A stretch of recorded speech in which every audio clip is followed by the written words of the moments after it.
Documento Jovem Pan. O mundo vive um momento de transição profunda.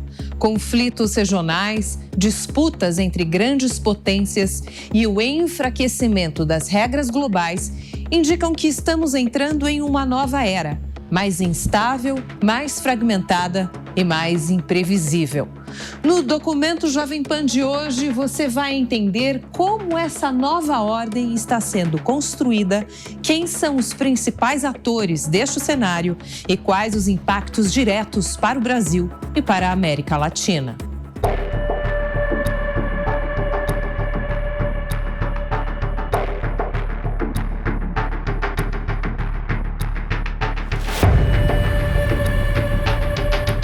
Mais de 8 décadas atrás, a Segunda Guerra Mundial fez com que a história do mundo fosse reescrita após um conflito devastador. Durante a Guerra Fria, o mundo se dividiu em 2 grandes blocos de poder. E com o fim da União Soviética, os Estados Unidos emergiram como a principal potência global. A chamada Ordem Liberal Internacional passou a ser apresentada como um modelo universal. Mas, ao longo das últimas décadas, esse equilíbrio começou a se desgastar. O crescimento acelerado da China, a reorganização da Rússia, o fortalecimento de potências regionais e o protagonismo crescente do chamado Sul Global passaram a desafiar a lógica do poder mundial. É importante lembrar que ele não é um bloco monolítico. Não é simplesmente um conjunto homogêneo de países que tem uma direção muito clara. É diferente daquela divisão da época da Guerra Fria, em que as alianças eram muito mais pré-determinadas. Agora, o padrão de relacionamento é muito mais fluido. E é claro que a influência desses países está condicionada também pelo seu tamanho e pelos seus recursos. A gente tem nesse bloco países que ainda são muito enfraquecidos, países que têm pouca voz, poucas condições de influenciar as relações internacionais, ao mesmo tempo que tem a China, que será provavelmente a principal potência do mundo nos próximos anos. Então, me parece também que essa correlação de forças ela está se alterando com o passar do tempo e está dando mais voz para os países do sul global. E mais do que isso, me parece agora que, diante desse imperialismo renovado dos Estados Unidos, de Donald Trump, haverá um incentivo maior ainda para que os países do sul global busquem uma aproximação entre si. Isso é uma mudança importante de tradição, né? Os Estados Unidos, pelo menos desde o final da Segunda Guerra Mundial, sempre agiram, ainda que muitas vezes de forma hipócrita, né? Mas usando a linguagem de defesa de determinados valores, como democracia, etc., né? É importante a gente entender que esta hipocrisia, entre aspas, ela é também importante, porque ela pelo menos sinaliza que o país está agindo com base em determinados valores, ou seja, pelo menos diz que esses valores são importantes, né? Os Estados Unidos de Donald Trump, ele deixa muito claro que esses valores não são importantes, né? Ele fala que que ele não precisa do direito internacional, ele diz que só é limitado pela sua própria moralidade. Como os Estados Unidos passaram a tentar fazer aqui na América Latina, sobretudo depois da Segunda Guerra Mundial. Porque, claro, havia ainda intervenções militares, ainda havia patrocínio de golpes de Estado, mas os Estados Unidos, naquele momento, começaram a se dar conta de que talvez fosse mais interessante exercer a sua hegemonia de uma forma mais indireta do que simplesmente colocando de uma forma bastante transparente, clara, o seu domínio. Esses compromissos foram devidamente o quê? Colocados no papel com a Carta Constitutiva da ONU. Que o quê? Prima pela ideia do respeito à soberania dos estados, soberanos, independentes, a ideia de se estabelecer condições de diálogo multilateral entre os países integrantes da ONU. Então, o quê? Não é à toa que existe uma Assembleia da ONU. Para que haja o quê? Um palco de discussão, um palco de interação, um palco de composição de consenso. E desde o Tratado de Versalhes, a gente sempre reconhece que quem vence a guerra escreve a história. não é? Escreve a narrativa da história, como foi, porque foi, e como serão os resultados depois desse período de guerra, depois desta vitória. Então, o mundo pós-45 refletiu os valores da sociedade ocidental, mas particularmente dos Estados Unidos da América, que veio aí com uma série de inovações, estabelecendo aquilo que eles sempre se chamam de ordem liberal. Todo modelo pós-guerra que envolve ONU, GATT, OMC, elaboração do mercado comum europeu, União Europeia, OTAN, busca expandir, busca universalizar preceitos e valores liberais considerados aos olhos norte-americanos autênticos, ou seja, criados por eles, para o mundo. E o que o Trump agora está dizendo é que fracassou esse modelo, e esse modelo tem que ser o quê? Radicalmente revisto. Eu diria que não há um enfraquecimento das regras internacionais. O que há agora é uma sinalização por parte das grandes potências de que o mundo está tão conflitivo, os seus interesses estão tão exacerbados, que eles não estão dispostos a aceitar essas regras. Mas essa sempre foi a lógica do direito internacional. Eu sempre disse para os alunos que o poder das organizações internacionais, bem como do direito internacional, ele está sempre dentro do limite da política. É a política quem, na verdade, é o último juiz para determinar a atuação das grandes potências. Então, é como se a lei internacional ela fosse parcialmente obedecida, não porque ela fosse mais forte, mas sim porque os países estavam interessados em respeitar essas leis, porque não havia uma oposição muito clara entre os seus interesses e aquilo que a lei determinava. Agora, a partir do momento que há um choque entre os interesses das grandes potências e a lei internacional, aí é o primeiro que se sobrepõe ao segundo. Sempre foi assim, sempre vai ser assim. A novidade é que essas situações estão se tornando cada vez mais frequentes. Então, não é que a lei internacional esteja fragilizada, mas está cada vez mais claro que ela não consegue se sobrepor à realidade política. 2026. Logo após o mundo celebrar a chegada de um novo ano, a dinâmica de poder mundial dá alertas de uma nova era. No dia 3 de janeiro, um ataque dos Estados Unidos à Venezuela, com uso explícito da força e captura do ditador Nicolás Maduro, revelou uma mudança de postura. Menos preocupação com consensos, menos constrangimento com o direito internacional. São os Estados Unidos que são muito menos constrangidos por qualquer tipo de limitação em termos do direito internacional. É justamente porque Estados Unidos entende que está perdendo ou que estava perdendo poder sobre a América Latina, não? Devido ao forte crescimento, sobretudo da China na América Latina. E a China ela é vista, né, pelos Estados Unidos como uma ameaça comercial, né? E isso coloca em xeque especificamente possíveis negociações, possíveis formas, por exemplo, de intervenção também política dentro da região. A América Latina, na realidade, anteriormente ela não tinha muita expressão, digamos assim, né? Sempre foi importante para os Estados Unidos, inclusive os Estados Unidos a entende como um quintal, né? O próprio vice-presidente, né, o Vance, né, chama a América Latina de quintal, né, de quintal dos Estados Unidos. O direito internacional público não é propriamente um direito, mas são cartas de consenso bilaterais e multilaterais, por tratados, convenções, que não possuem necessariamente força cogente. O que é força cogente? Sanção, punição, uma retaliação. Claro que temos aí algumas promessas, como o Tribunal Internacional Penal, mas o Tribunal Internacional Penal, o Tribunal de Haia, primeiro, só serve para aqueles que o quê? Aderiram a essa jurisdição internacional. E entre nós, esse tipo de jurisdição serve para estados fracos. Não serve para o quê? Estados fortes, na prática. Eu vejo assim, muito mais dentro dessa perspectiva de que para as democracias frágeis, essa esfera de influência, elas podem seguir dois caminhos, tá? Vai depender também de como esteja especificamente o nível da população ou dos cidadãos, né, sobre o pensamento democrático, porque também temos que levar isso em consideração. Muito se fala, né, de qual o caminho do país, pensando no âmbito do governo, mas se esquece da própria cidadania, tá?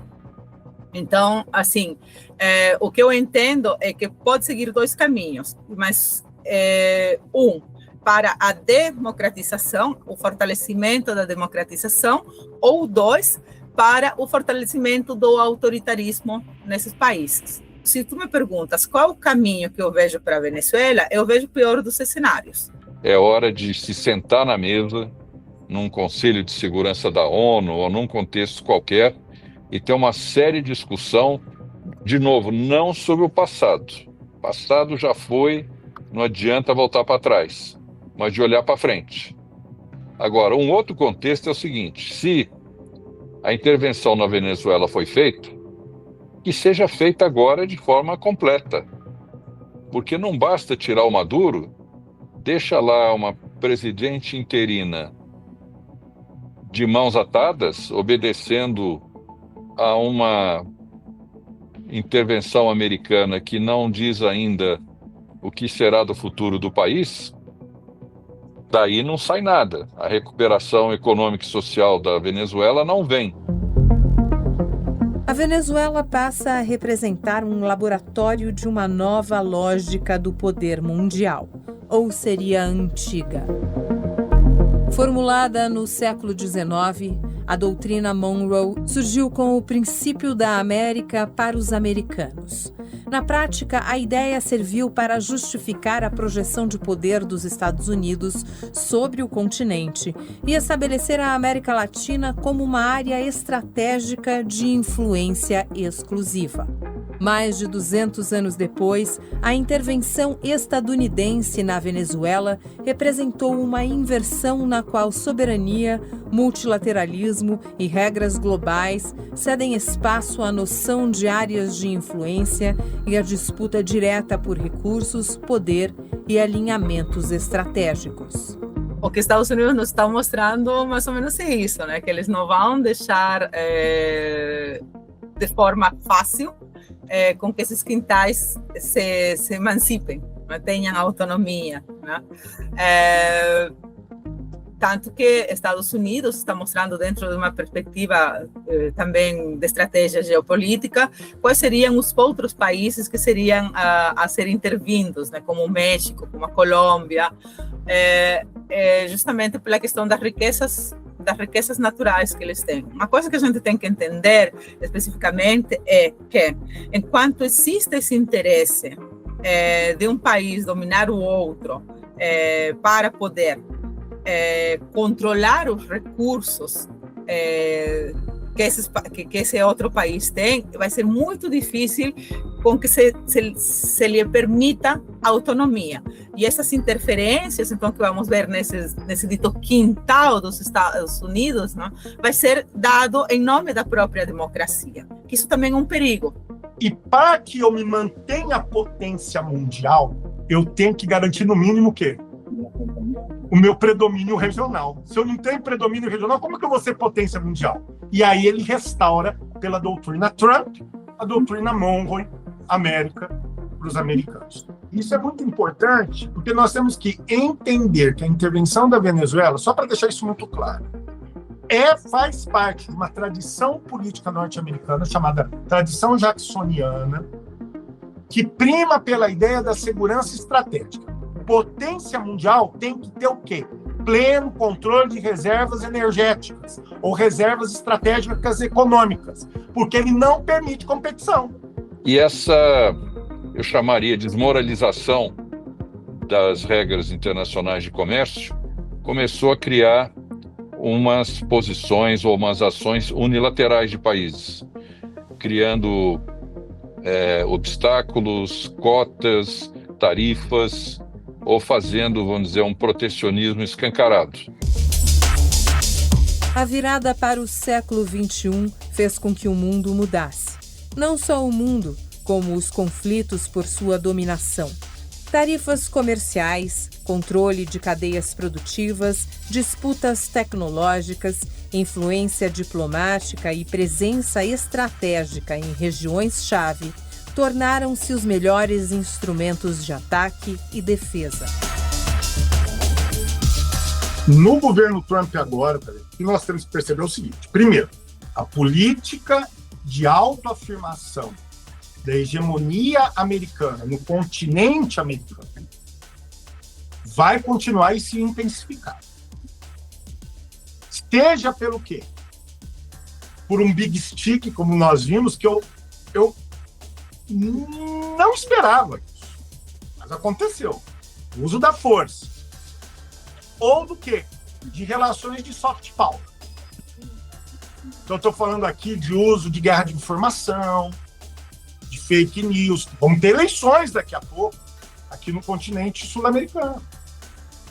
Então, qual será a ação de Trump nessa política de primazia regional norte-americana na região? Quais serão os recursos? Quem serão os agentes? Eu não consigo ver ele parando. Isso chegou ao ponto que agora, em 2025, os Estados Unidos adotou uma posição extremamente agressiva e unilateral, impondo tarifas em relação a todo mundo, não de forma despropositada, porque os Estados Unidos enfrenta, de fato, um problema que é um grave e crônico desequilíbrio na balança comercial e também na questão fiscal. São dois déficits, fiscal e comercial, e que trazem sérias preocupações para a própria economia mundial, porque é de uma magnitude gigantesca e afeta todos os países do mundo, porque os Estados Unidos responde por quase 1/3 da economia mundial.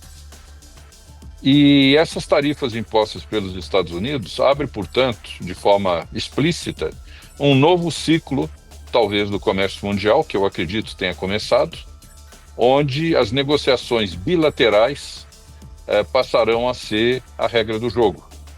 Então, cada país tem que lidar com outro bloco ou com outro país de forma direta. A perseguição que existe ao TikTok no Ocidente também é problemática, porque foi através do TikTok, por exemplo, que muitas pessoas passaram a conhecer muito mais coisas a respeito da China, que não tinha antes.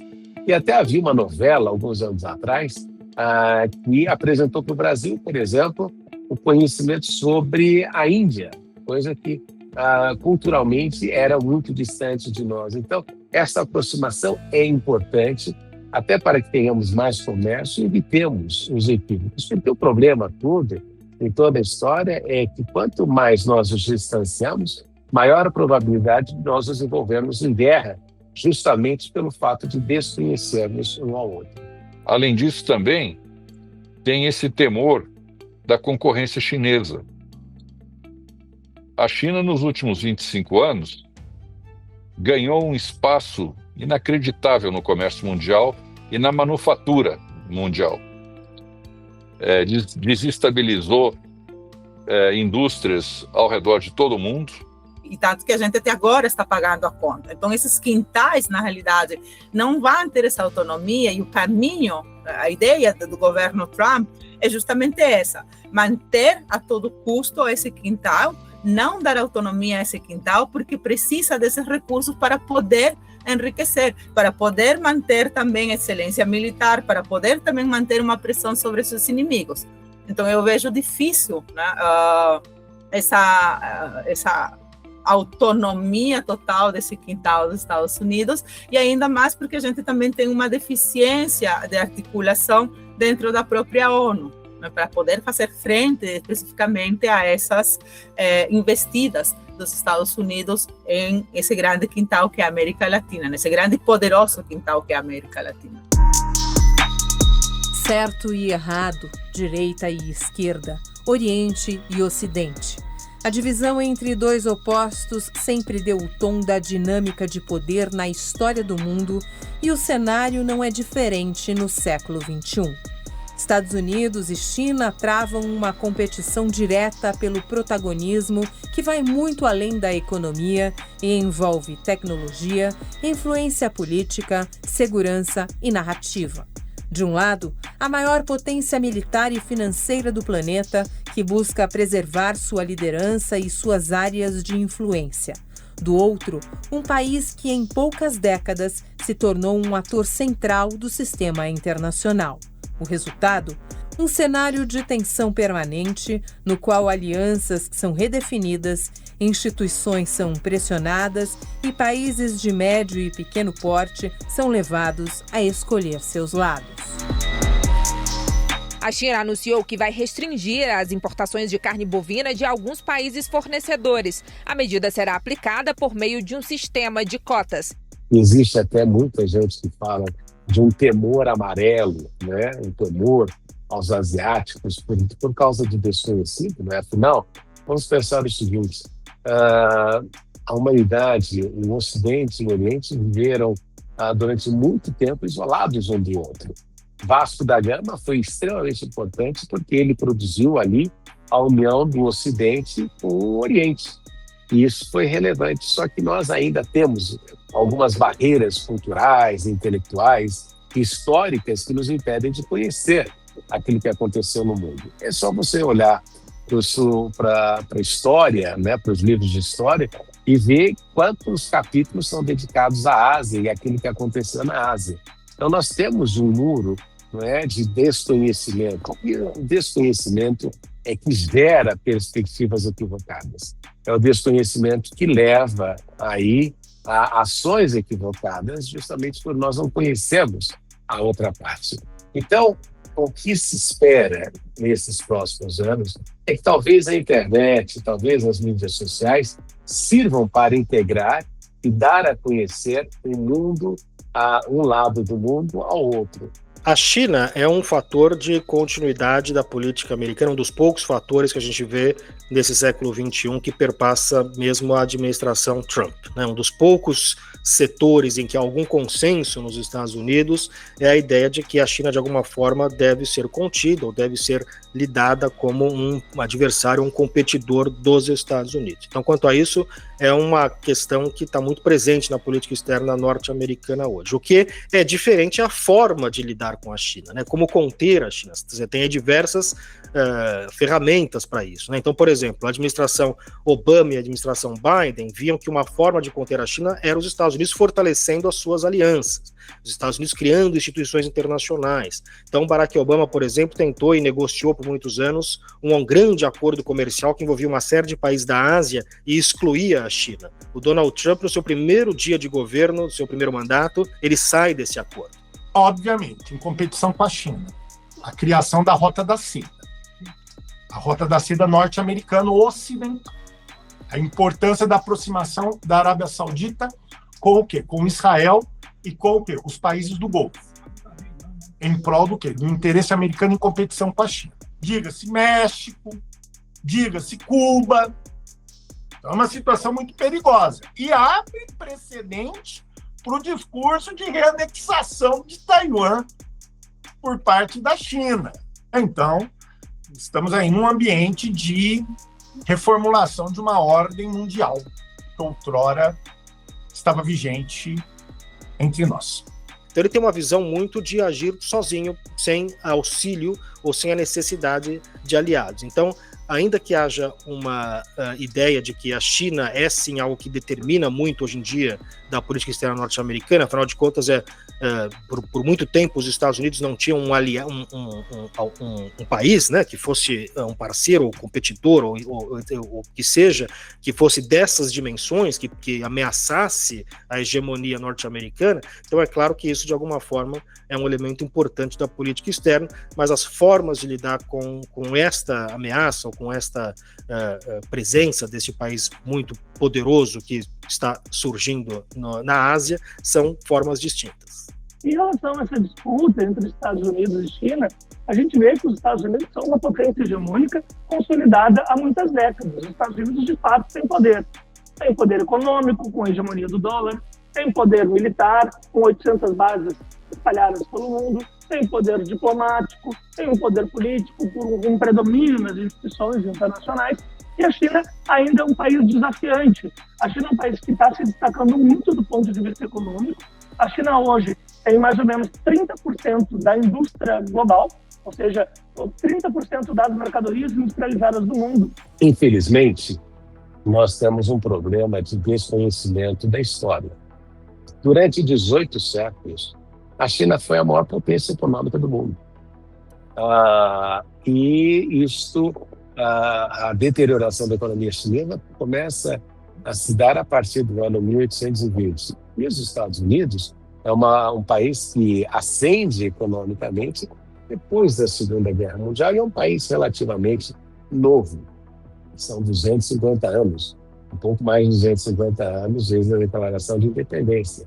Então, o que nós notamos nesse processo todo é que os Estados Unidos são aí uma potência que teve um crescimento, teve uma relevância global, mas no frigir dos ovos a China tem uma história mais longa como potência econômica global.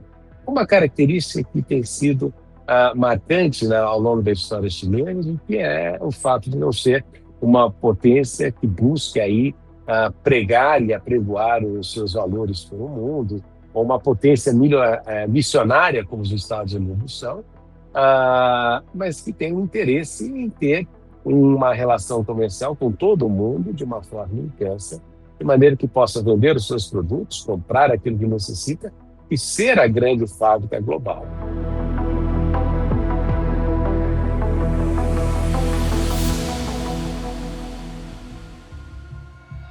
A ascensão da China ao centro do poder global segue uma estratégia de longo prazo.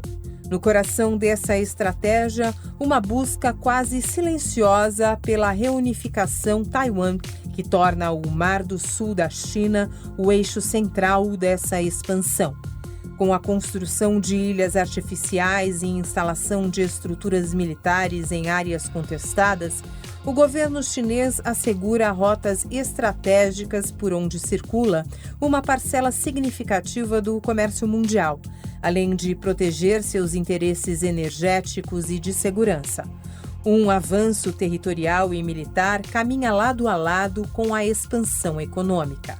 Ao contrário das potências, a China evita intervenções diretas em outros países, mas na prática constrói uma rede de dependência econômica e estratégica que redefine alianças e desloca o centro de gravidade do poder global.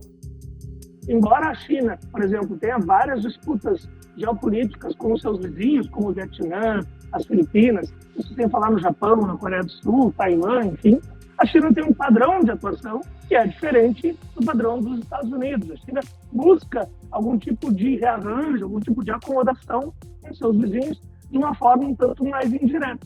Então a gente não sabe exatamente como que vai se dar este processo de criação dessas esferas de influência. Isso é um poder muito grande e esse montante ele está aumentando. Algumas pessoas falam que a China pode se tornar cerca de metade da indústria mundial nas próximas décadas, o que seria espantoso. E a China também tem um poder comercial significativo. A China é o principal parceiro comercial da maioria dos países do mundo. Entretanto, a China não tem o mesmo poderio financeiro, o mesmo poderio político, tem o mesmo poderio militar. Embora a China esteja se modernizando muito em termos de forças armadas, e a tendência é que venha a ultrapassar os Estados Unidos nas próximas décadas, ainda assim, a China tem 1 a 2 bases militares ao redor do mundo, a China tem um outro padrão de atuação.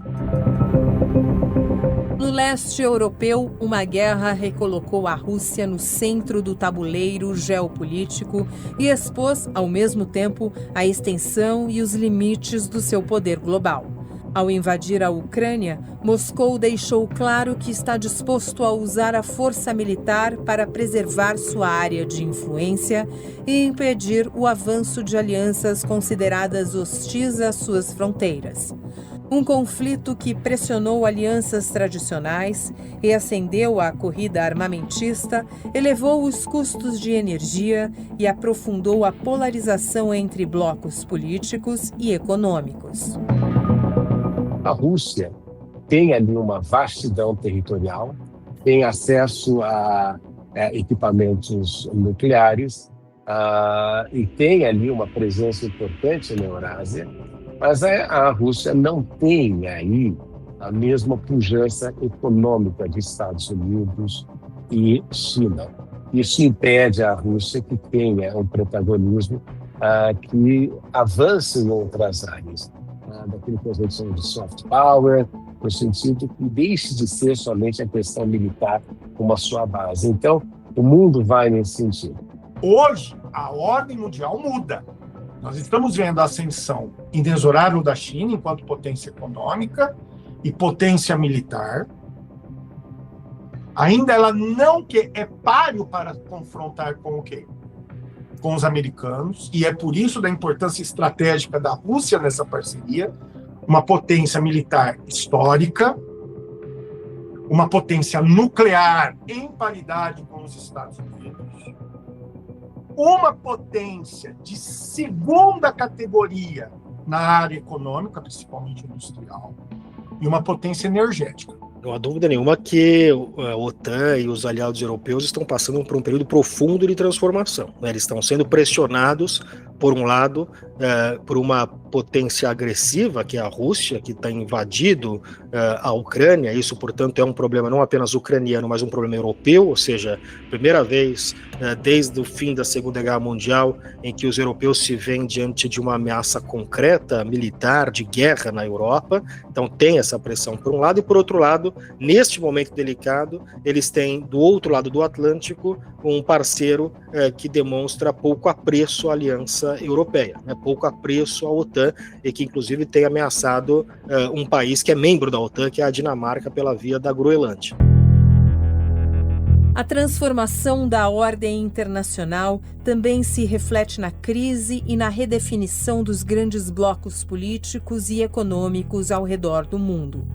Estruturas que durante décadas organizaram alianças e fluxos comerciais passam a perder força diante da ascensão de novas potências e de uma lógica cada vez mais centrada no interesse nacional.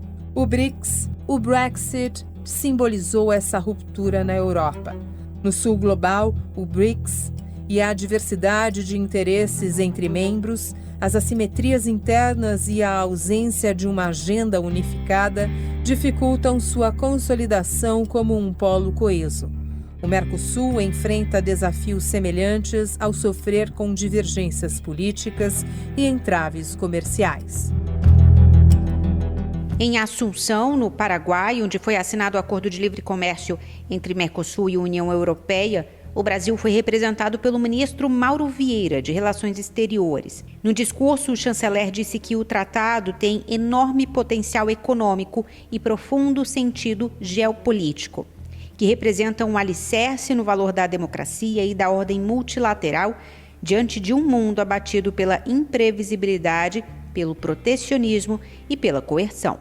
A intervenção dos Estados Unidos na Venezuela, ela não é só um recado para a Venezuela, e sim também para aqueles países da América Latina, sobretudo do Cone Sul, que lideram especificamente esse movimento de autonomia, de soberania, não, da região. Todo modelo fracassou.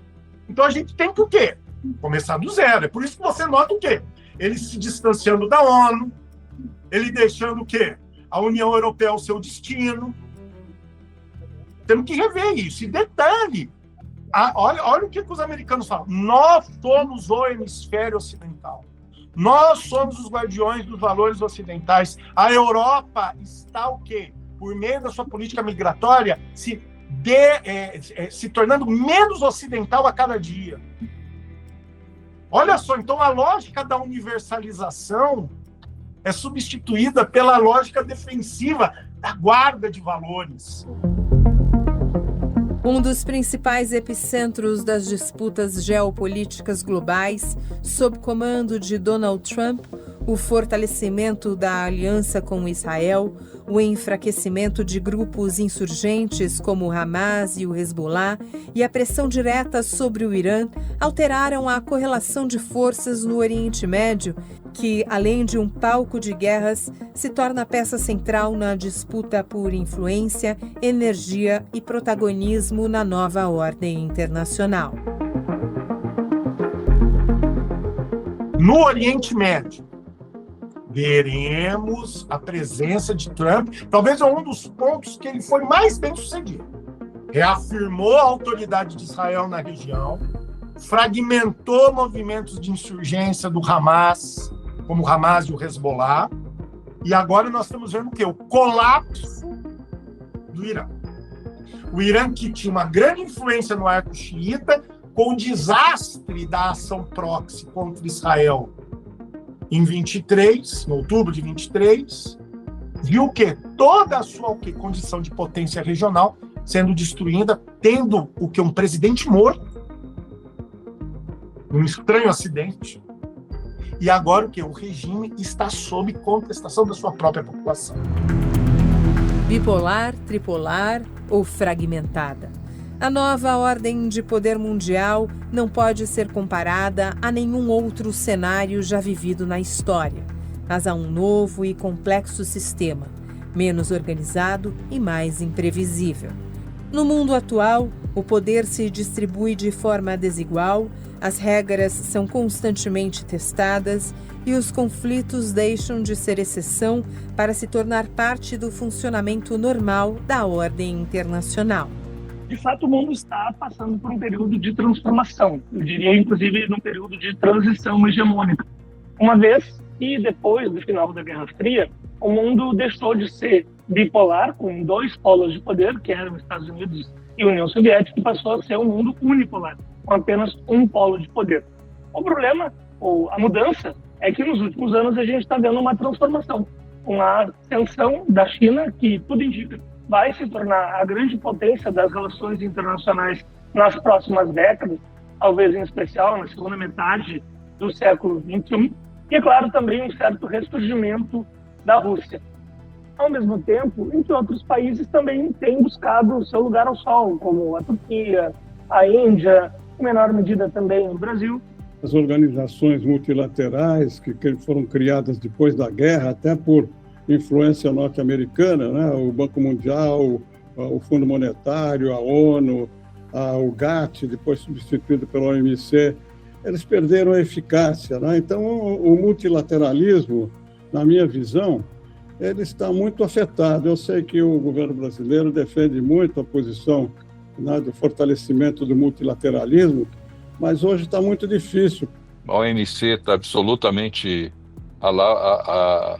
marginalizada, posta ao lado, e os países começam, portanto, a ter essa nova dinâmica de negociação bilateral.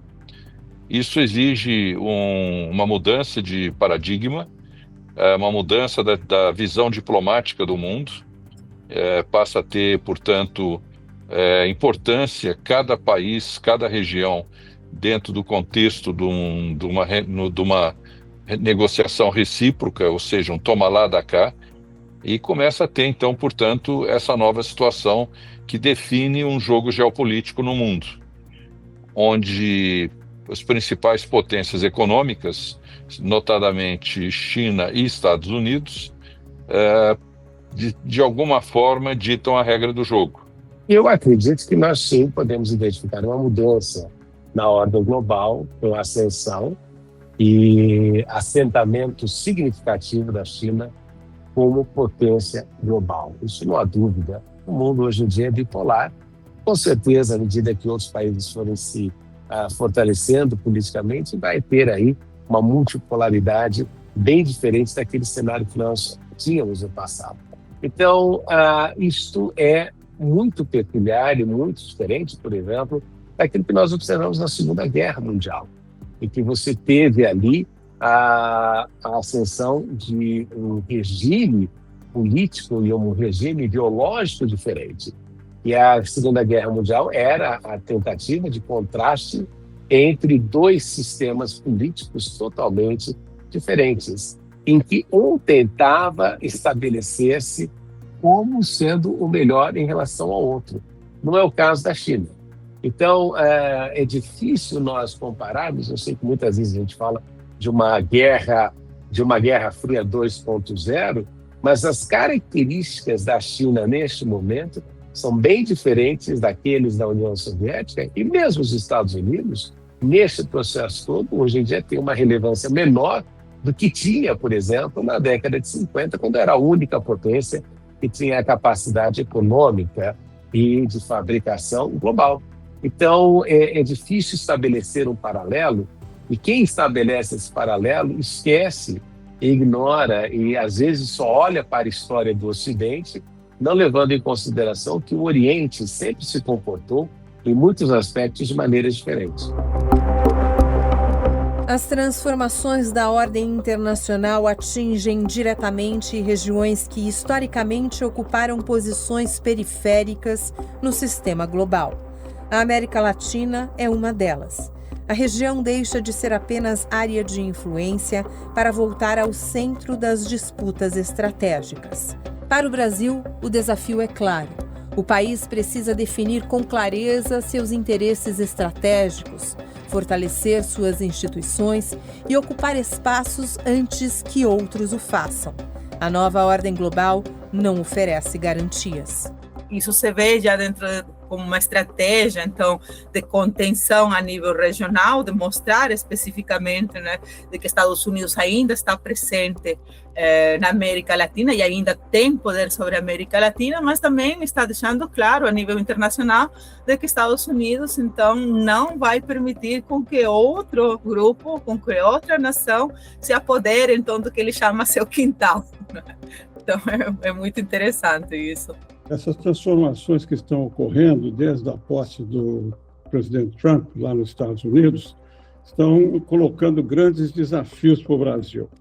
O Brasil é uma potência média regional, poderia ter uma influência muito grande aqui na região, mas nós estamos sem uma estratégia, né?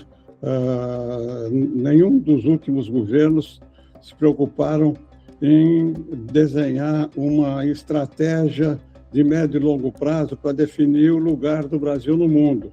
E aí acontece isso que aconteceu, não é? O tarifaço do Trump, agora essas medidas todas, a estratégia de segurança nacional, ressuscitando a doutrina Monroe do século XIX com o Trump, e já executando essa nova doutrina, né? Colocando a América do Sul, a América Latina, como uma área de influência dos Estados Unidos e atacando a Venezuela, né, capturando o presidente, ameaçando o México, ameaçando agora Cuba, sem falar nas outras ameaças, né, como a Groenlândia e a influência dos Estados Unidos na guerra do Iraque, do Oriente Médio, da Síria. Enfim, nós estamos numa nova ordem aí, onde não tem regras, né? Todas as instituições multilaterais desapareceram. Como exceção a essa tendência, nós tivemos na semana passada, ou algumas semanas atrás, melhor dizendo, a aprovação do acordo da União Europeia com o Mercosul, o que cria um contraponto a toda essa postura unilateral que veio prevalecer a partir de 2025. Como se a União Europeia, esquecida dentro do jogo geopolítico, acordou e percebeu que a melhor hipótese que tinha para se colocar no xadrez internacional era aquela que já estava há 25 anos em negociação, pronta para ser aprovada, que é o acordo com o Mercosul. Para nós também é muito importante, porque nos coloca numa posição de vantagem num continente importante que é a União Europeia, 27 países, que num período de algum tempo, alguns anos, nós vamos poder trabalhar com tarifa zero em inúmeros produtos da nossa pauta de exportação. E aqui vamos concorrer com produtos importados europeus, que vão trazer maior desafio para a nossa indústria, para a nossa agricultura, em poder competir. E o Brasil, dentro da América Latina, também é um país articulador, que se juntando com o México, que esse é o outro alvo, né, dos Estados Unidos, né, que se juntando com o México, eles conseguiriam, então, manter uma força grande no âmbito internacional, porque temos que entender que, assim, a nível de riquezas naturais, tanto o Brasil, quanto o México, quanto a Venezuela, né, são países extremamente ricos e são países extremamente necessários, digamos assim, para outros países na questão da exploração. Mas também eles são ricos também no sentido de que eles podem ajudar a esses países também a se manter ativos. Se a maior potência do mundo tem uma posição tão radical em relação às regras internacionais, fica muito difícil. Isso é muito grave no caso do Brasil, porque o Brasil, como eu disse, uma potência média regional, junto com outros países também de menor influência no mundo, dependem muito das organizações multilaterais, entendeu? E aí, sem essas organizações multilaterais, quem que vai defender os interesses, né, dos países em desenvolvimento, né? Portanto, eu acho que a gente tem que continuar a falar do multilateralismo, mas sem imaginar que o que nós vamos pregar, vamos defender, vai ser vencedor, porque hoje o que prevalece é a lei da selva, os interesses individuais, sem nenhuma importância dada às organizações multilaterais. Eu acho que o Brasil, em algum momento, vai ter que sair do discurso mais, assim, vamos chamar, multilateral e de obediência fundamentada às regras de comércio internacional e buscar a proteção de alguns setores, seja por salvaguardas ou por tarifas alíquotas de importação, para que esses setores estratégicos não sucumbam à concorrência internacional, muitas vezes desleal até. Então o Brasil hoje tem que ter uma política muito cautelosa, evitar a gente se filiar, se alinhar automaticamente a qualquer país, né? Tanto a China como os Estados Unidos, quanto a grupos de países.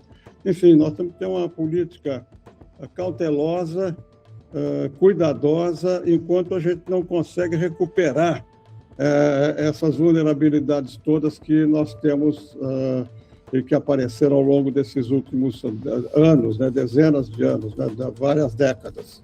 O Brasil tem muita condição de evoluir. Eu sou otimista em relação ao Brasil nesse aspecto, mas volto a dizer, o programa tem que ser cumprido. Não basta ficar na prateleira para a gente ler e achar muito bonito se ele não foi executado.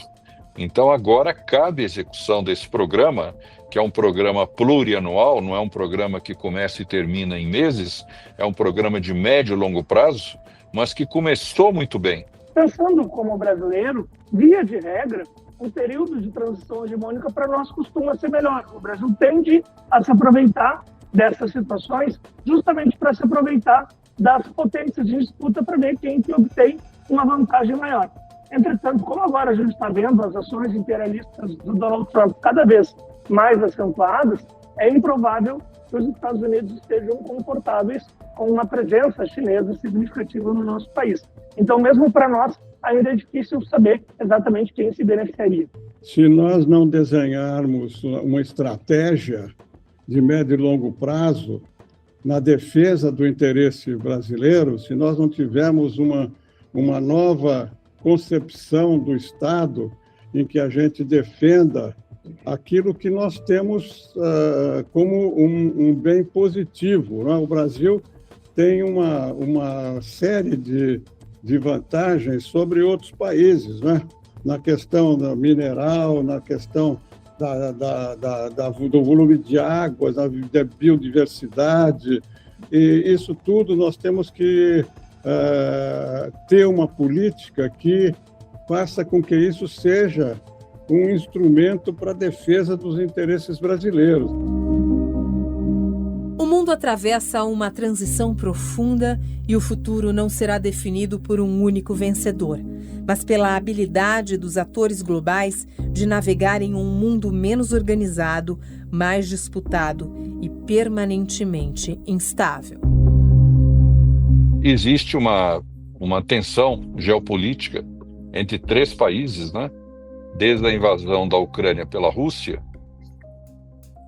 criou-se essa expectativa, esse receio de que as regras do direito internacional e a invasão extraterritorial podem acontecer.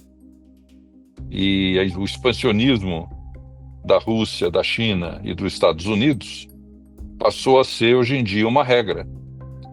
Os Estados Unidos falando em exercer soberania sobre Groenlândia, fazendo a extração do presidente da Venezuela e criando uma nova situação ainda incerta sobre o futuro do país, falando de possíveis intervenções em outros países latino-americanos, especialmente Cuba, e por aí vai. E a China, com seu histórica demanda sobre Taiwan, que de fato é parte da história chinesa, parte do continente chinês, vamos assim chamar, e da cultura chinesa, mas é um território independente há mais de 70 anos, 80 anos quase.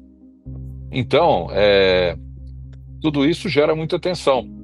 E o comércio afeta essa situação geopolítica, porque os países têm interdependência comercial.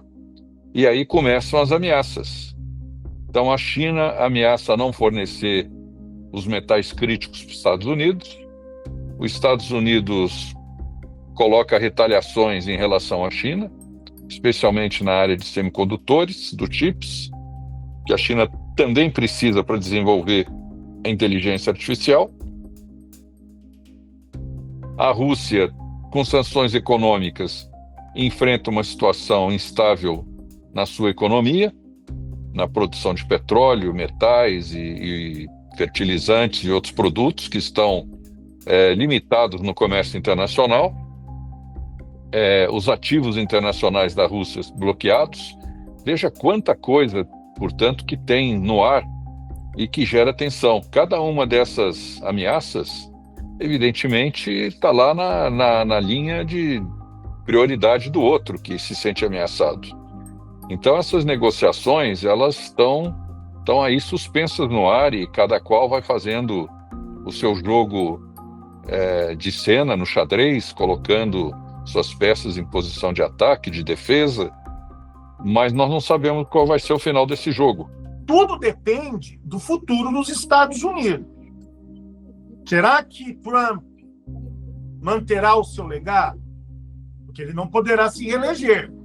Mas há quem diga que Rubio ou o seu vice Vance são seus sucessores. Se um dia eles se tornarem, vierem a ser presidentes, esse processo pode o quê? Se manter, se intensificar. Uma coisa é certa, Lívia. O direito internacional vai passar por um processo o quê?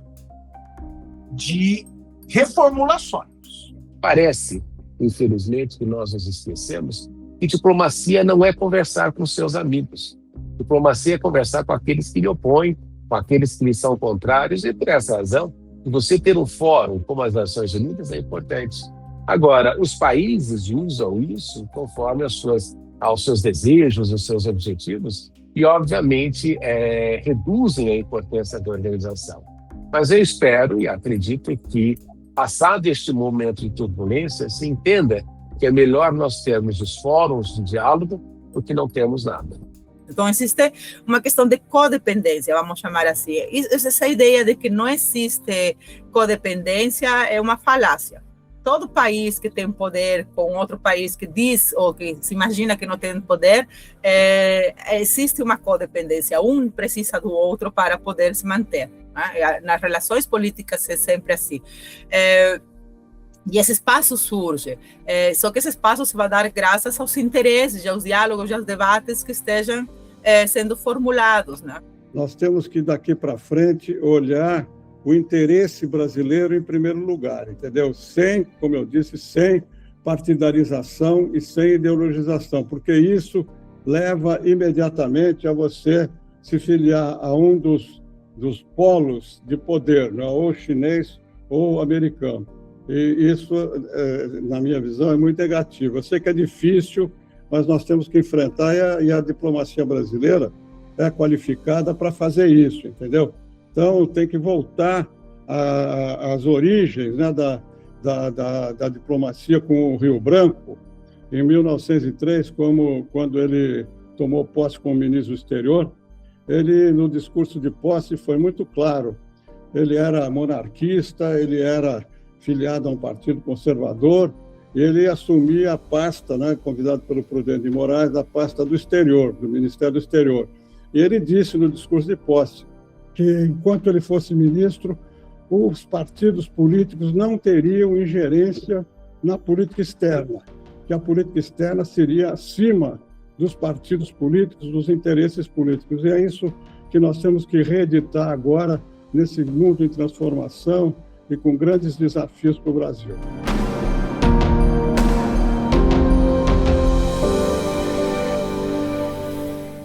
O Documento Jovem Pan fica por aqui. Assista a esse e a outros programas no canal do YouTube da Jovem Pan e no aplicativo Panflix.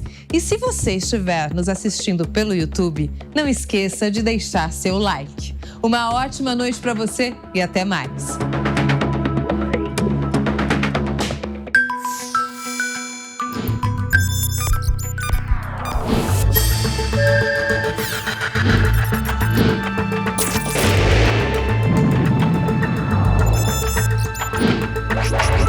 Documento Jovem Pan.